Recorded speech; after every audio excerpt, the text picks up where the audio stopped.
I'm going to call up our first group of 3 museum leaders, Francis Greenburger, Jamie Lawyer, and Seth Feman. We're going to start with the Frist, because the Frist is one of the few museums in the country without a collection. Nashville is a boom town. It was late to get a serious single art museum, and it has chosen, for reasons we're going to ask Seth Feman, its director, a native Nashvilleian, a little bit how that began and how the Frist thinks about being a museum without a permanent collection. Thanks for doing this. Nice to see everyone. Brief. We love it. And I'm so glad that you're sharing this data because it really affirms the reasons why we've made the decisions that we've made. In our last strategic plan, which is now a year and a half in, we had the turn of phrase, we will explore the viability of starting a collection, which was a useful turn of phrase to basically say, we're going to look at it, but probably not going to do it. And it's because we've got this great model. For 25 years, or next year will be our 25th anniversary, we have been showing a changing series of exhibitions of art from around the world. We are probably the largest museum in the States that is a proper Kunsthalle that doesn't just focus on contemporary art, we focus on the art of the world. And we are not struggling with some of the issues that large collections have because we don't have so much depth in one area that we're compensating by buying in another. We don't have collection storage issues. We don't have some of these burdens. But I was at a talk earlier today that Michael gave, and you'll hear more from him later, about the things that they're doing at LACMA with their collection. And there are things to admire about having collections that we don't have. And so one thing that we're exploring is how could we have longer displays? How could we be a release valve for other collections that have so much depth that they don't know what to do with it? And what would that do to benefit the people of Nashville who don't have otherwise a very large display of collections on view all the time? So talk a little about, because when you talk to your peers, no one's quite like you, right? So how do you think about the costs and benefits? Yeah, so the costs of we do about 15 exhibitions a year, and the cost of doing these enormous exhibitions is extremely expensive. And so we are in the very early stages of looking at what adding more exhibition space would look like. What if we had 6,000 square feet of additional space? The idea of doing 3 more exhibitions a year, the operation costs that go along with that of finding those exhibitions, of presenting them, of designing them, of marketing them, of running educational programs for them is totally prohibitive. We would probably have to double our operating budget in order to do that, just because we're at the maximum of our current staffing. And so there are also benefits to not trying to present constantly changing exhibitions because, as a colleague of mine has called it before, it's crack. Once you do it, you've got to keep doing it more and more and more and more. And we don't also want to go down that path. So looking for ways to share things long term, give people more of a chance to explore on their own. This is something Michael mentioned at the AFA event earlier today. When we have these shows, they're highly curated. And so we expect people to follow our exhibition goals and to learn the lessons that we want to communicate and to oftentimes march the path that we've designed from them. But that does not give them an opportunity to invent their own path and to make connections in ways as readily as they might in a collection display. And so there's real value in having that approach as well. What does it make your staff look like that's different from a museum with a collection? So my chief curator likes to say he's a 20th century and 21st century painting specialist. He also likes to say that he is our resident Egyptologist. Because our 4 curators have to be prepared to become experts in the art of the world. And so they might do a show of Venetian and Ottoman art and then turn around and do storybook art of Eric Carle and then turn around and do an Anila Aga contemporary show. And so it is a little bit of constant movement, but for the right curator, it is a very exciting opportunity because you get to constantly learn, you're constantly curious, and develop projects of your own along the way. It's interesting to think about how much the average museum's curatorial staff is built around its collection, right? Rather than necessarily another goal. Seth, in Austin, you shared such an interesting insight, I thought, as you've thought about collections. Can you talk about when you're coming from a blank slate, what would it mean? I mean, when you went through that process, what if you took a collection? You had some really interesting thoughts about how you would immediately. Yeah, I think if we were going to start a collection, which again, we're really probably not going to do, there are things that we would consider, like we can't collect the art of the world, which is what we exhibit. We can't collect antiquities. We can't imagine finding those things, and there's all sorts of challenges with those things. So when do we start? Do we start with 1934, which is when our building was created? Do we start with 2001, when the museum was founded? Do we start with the art of Nashville or the art of the region, where there is a real need for supporting the arts through acquisitions?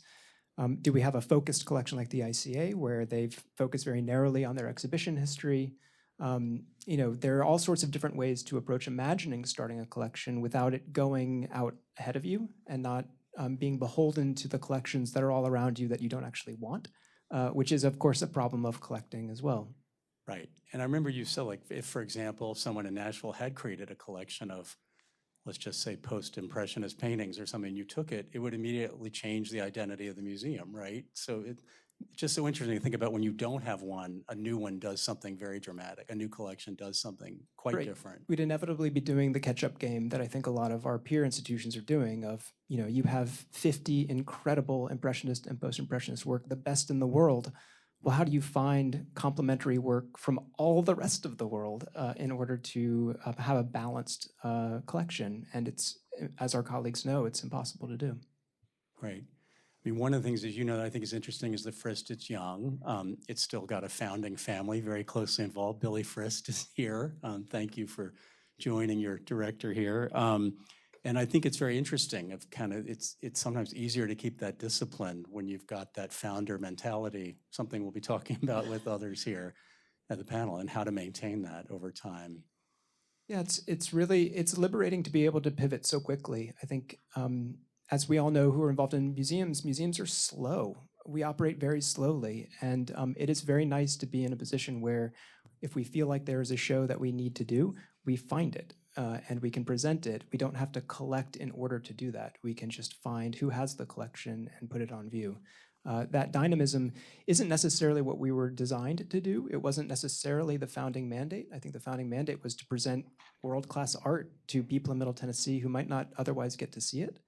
But it has given us a kind of adaptability that I wouldn't want to ruin by hemming us in with a collection. And I should also note, for people who haven't been there, you did not build a purpose-designed building for your museum. Yeah, it's a 1934 post office building, and conveniently the central area, which is designed for sorting and packaging mail, is also very good for being a big open space that you can kind of do anything you want to. And we were able to kind of create a central area in the museum that is environmentally appropriate in a 1934 building that is otherwise not environmentally appropriate for art, and it gives us a lot of adaptability. We're very fortunate to have that. I just think it's great to have examples of museums just doing it their own, finding the right way to be their best self. So thank you, Seth. We're going to move to Francis Greenburger to my left. Francis is the founder of both Art Omi and the Art Omi Pavilions at Chatham, which we're going to talk about that because it has a really cool model. I'll describe, if you don't know it, really quickly. So Francis, in exchange, works with owners, collectors, artists, owners of collections who foot most of the costs of building a pavilion to exhibit their art in.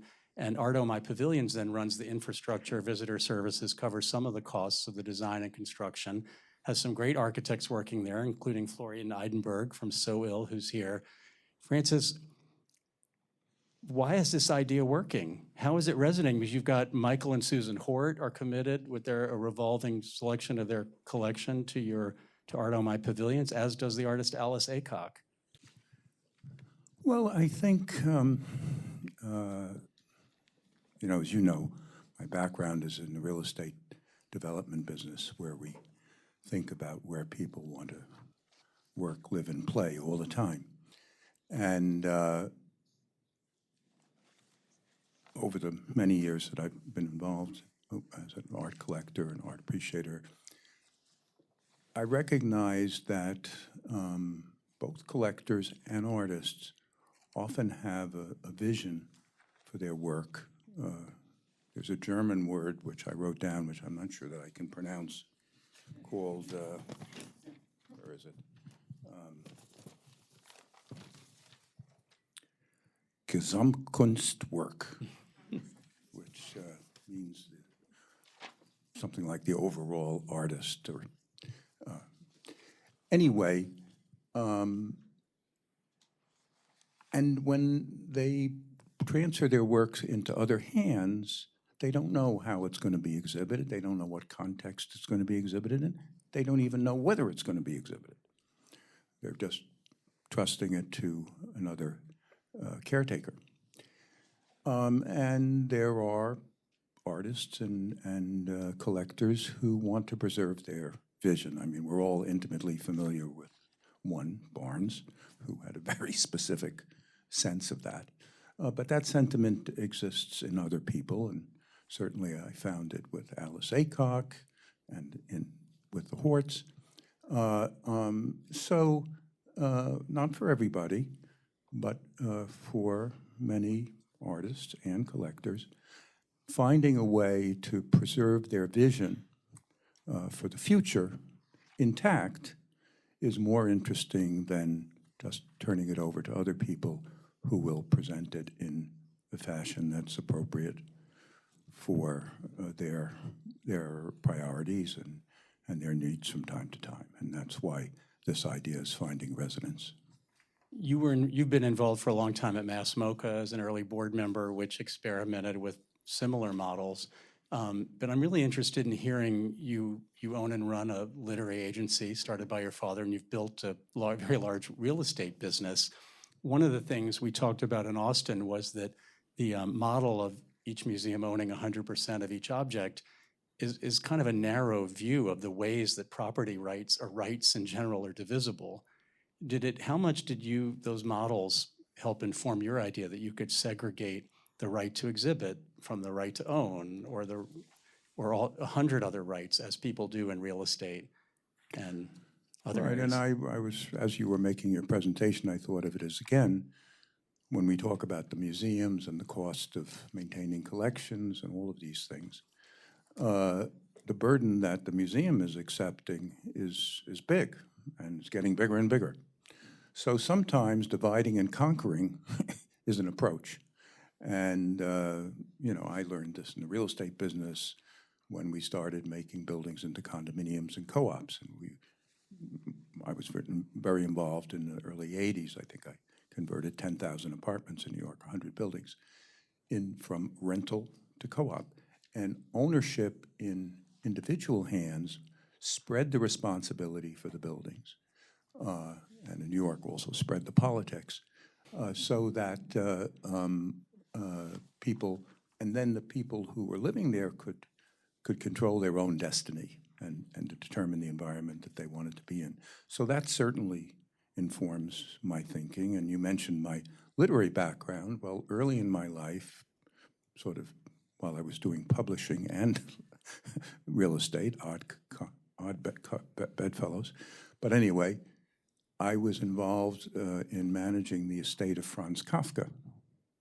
And somewhere between Kafka and Max Brod, who was his literary executor, there were various very specific constraints that he imposed on, either Kafka imposed or Brod really imposed, on the way in which he wanted Kafka's works presented in the future.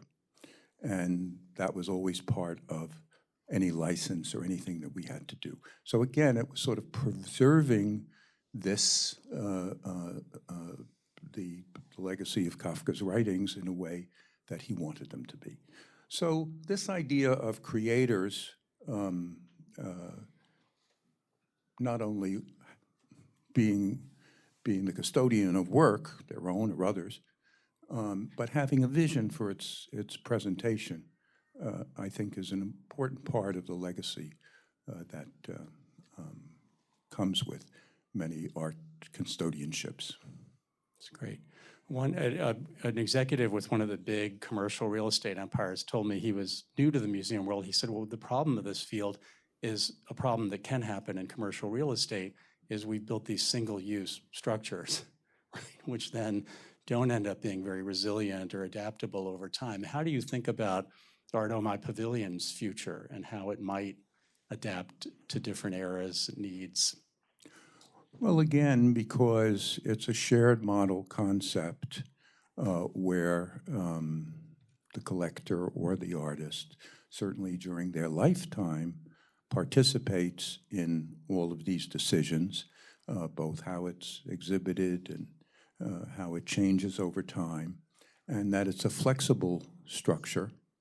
And then as time goes on, their estates will have a role and responsibility in carrying forward those decisions, and of course it'll be informed by discussions in advance. And because the financial model shares responsibility, there isn't this sort of inherited sense of obligation that museums get, that they have to do things in a certain way, they have to protect everything for the rest of time.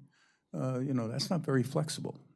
And the reality is, as you point out so dramatically, is the burden is getting bigger and bigger, and we know what's happening to museums. They're being overwhelmed by it, and sort of they're losing their focus on presentation, and they're becoming custodians of warehouses full of art. Well, congratulations. When will the pavilions open? I know you're underway. We're underway. We're in construction, roughly 5 buildings, 3 to 3. Another one starts in a month. Another one starts in 2 or 3 months. The first building is actually be completed next month. We're not going to open to the public then. But by next fall, we think we've got a small critical mass, and we will then be open to the public. In between, we'll have a lot of invited events and things of that sort. Congratulations. Thank you. We're going to move to Jamie Lawyer, the Deputy Executive Director of the Rubin Museum of Himalayan Art. And 2 quick things. One, Jamie works with her colleague, the director, Jorrit Britschke. I need to give Jorrit, who's stuck in Taiwan, not stuck, but not able to be here. Jorrit is the source of the title of this report because it was in a conversation with him preparing for this convening. He just said, it's just kind of simple. We're just talking about more art for more people in more places. And I love that so much. I wrote it down at the time, and I've stolen it with credit. The other thing about the Rubin, I just want to say it kind of also gave genesis to this conversation more broadly. When the Rubin announced its decision, I thought this was a really interesting way for a museum to decide that maybe the best way to fulfill its mission of engaging the world with Himalayan art was not to require them to come to West 17th Street first, which was an unusual obligation, if you think about it that way, to fulfill it. And in Remuseum's modest social media following, I said something positive about it. And I had some people ask me, they said, well, I saw your post, that's great. It's like, but what is really going on with the Rubin? And I said that actually maybe it's just what they say. So I want to ask you first, talk about announcing the decision and how you felt about it and how it's feeling now. Thank you. Yeah. Thank you. It's a pleasure to be here. A big question is an opener. I appreciate that, Stephen. So we're almost a year into our transformed model, and we are still actively transforming. And I think at the genesis of our work, and you talk about mission for us, when Donald and Shelley Rubin said, hey, we want to open up a museum dedicated to Himalayan art in New York, everyone was like, no, what, really? What are you doing? So the idea of doing that was a revolutionary thought. And when you think about our mission in particular, our mission was really dedicated to presenting Himalayan art and its insights to the world. And we were doing that only for New Yorkers, and people could access us. So by being able to be a museum without walls, as we think about it, it was a bold way to ask that big question of what does it mean to truly deliver on our mission? And for a mission like ours, our collection is meant to be shared with the world. And that is what we are doing. Instead of just being here for New Yorkers, we're able to imagine bigger and break through those walls that, frankly, many of you in this room are doing. Anytime you send an educator into your community, you're expanding your digital reach and presence. You are expanding beyond your borders in service of community and audience. So for us to be able to do that, to be able to reimagine so boldly what it means to be a museum with And not everyone's a fan of that, right? It's hard to shift minds of what it means to be a museum. But for us, it's not just a building, right? It's not a building that we experience in a singular place. So for us to be able to go out into the world, to pursue partnerships like at the Brooklyn Museum, right here in New York, right, with Anne, who took was a your great supporter. Tibetan shrine room, right, and can share it with many more people. It's given her traffic. It's allowed us to think differently about our work of a museum, to be more daring with what it means to serve communities, to actually go to communities. If that's in Florida, we can really be able to serve audiences there. And in some cases, we're seeing in projects like the Mandala Lab that we have traveling around the world, we saw audiences in 10 days. That was 4 months of what we would have seen coming through our physical presence. So we're really at the beginning, just 11 months out. There's still a lot that we are learning, and we're excited to continue to partner and share that knowledge with others, because it's about really delivering on our mission. It's not a retreat from what we do. It's an expansion of our work more broadly. Can you talk a little? I'm always interested by, we underestimate what we might call opportunity costs. Just the costs of the mental burden of, or just the allocation of time, of one's own time in running a building, and now being free to do other things. Talk about maybe what that's meant for you all, including the digital immersive opportunities you've done. Yeah. So as many of you all know, the cost of running a building is quite substantial, right? And when we do that, we're spending time investing in our building, which for many, that is part of your mission, to have a place to welcome people. That is one way to deliver your mission. But for us to be able to, we're still delivering exhibitions with partners. We're not just holding it to ourselves. It's given us the opportunity to share more broadly by thinking differently about, we don't have walls that we need to adhere to. We're here to partner with other organizations to share this. We have a dynamic collection. Why is it only for us? How do we partner with other institutions who want to tell really robust stories around Asian art and Himalayan art, but they say, we don't have the objects or the expertise to do so? Well, the Rubin's here to lend a hand to be able to build that capacity, to create possibility, to reach your audiences that you want to reach, but you haven't been able to. So for us to be able to partner in new ways has been exciting. We're supporting artists through grant projects, through research. So instead of just supporting our own in-house scholarship, we are able to think more broadly, to share more globally, to welcome in new types of research around a collection that is underrepresented, understudied, and we have a responsibility to make sure more people in the world love it and are committed to preserving and sharing it.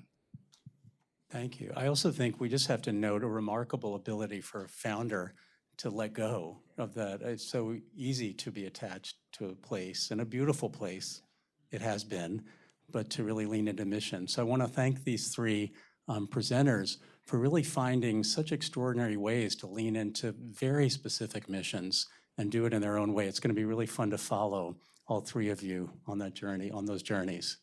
Thank you. Thank you.